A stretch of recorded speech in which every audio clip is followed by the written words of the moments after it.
안녕하세요. 하나님의 말씀을 배달합니다. 여기요 교회 이성재 목사입니다.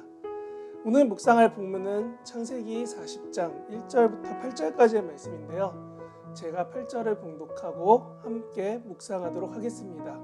창세기 40장 8절입니다. 그들이 그에게 이르되 우리가 꿈을 꾸었으나 이를 해석할 자가 없도다. 요셉이 그들에게 이르되 해석은 하나님께 있지 아니하나이까. 청하건대 내게 이르소서. 아멘.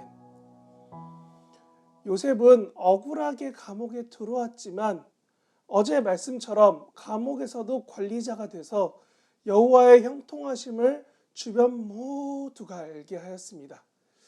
그 감옥에, 그 자리에 오늘 2명의 파라오의 신하가 들어옵니다.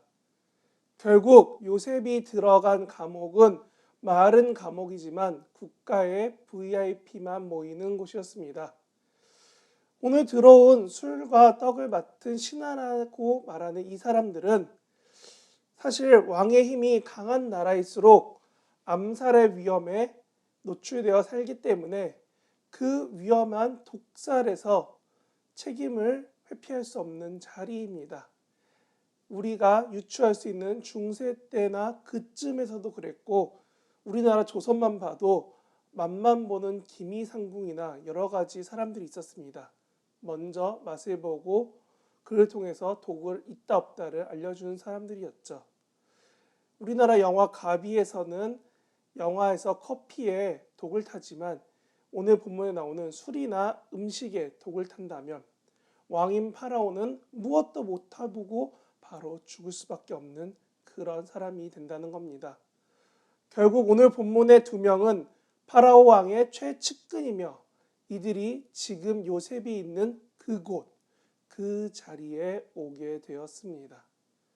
이런 상황에서 요셉에게 이들의 섬김을 요구받는 상황은 어쩌면 들어온 사람들을 잘 섬기라고 하는 이 이야기가 사실 누명을 쓰고 들어왔지만 죄수라는 직책 때문에 그런지 감옥까지 와서 수종, 시종까지 들고 있는 억울한 상황의 요셉입니다.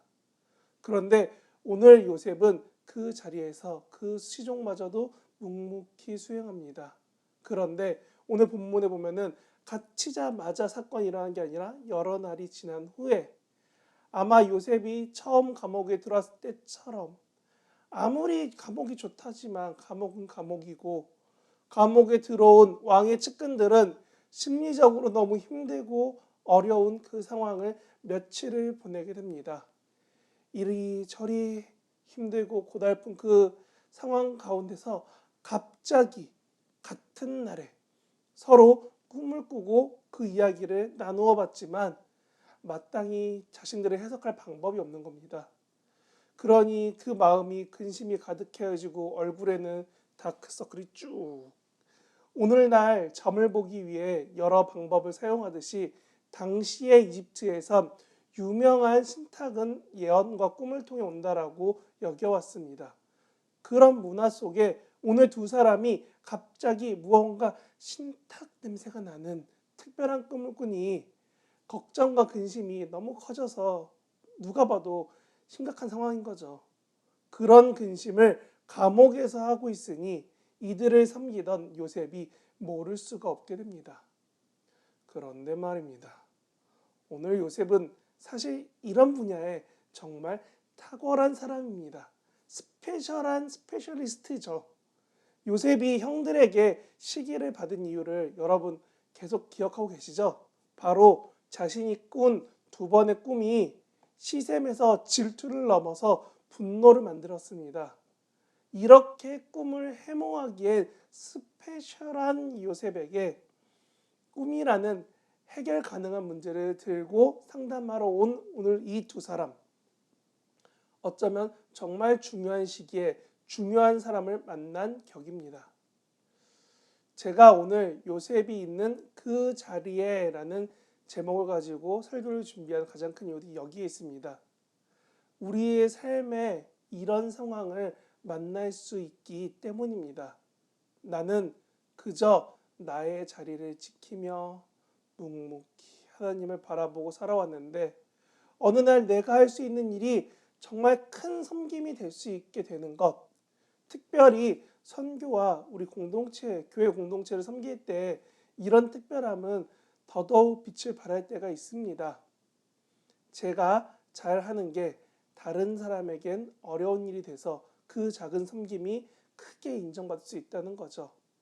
하나님의 사랑을 흘려보내는 통로로 여러분도 쓰임받을 수 있다는 겁니다.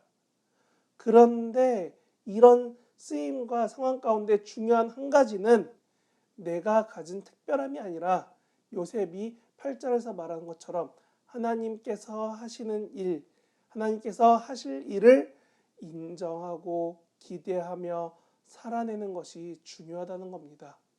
오늘 나의 삶을 많은 능력이, 많은 할 수 있는 것들이 내가 하고 내가 다 누리는 것이 아니라 하나님이 나를 통해 준비시키신 것임을, 하나님의 동행하심으로 가능한 것임을 인정하고 기대하며 오늘 하루 여러분의 그 자리에서 하루하루를 살아내시는 저와 여러분이 되시길 진심으로 바랍니다.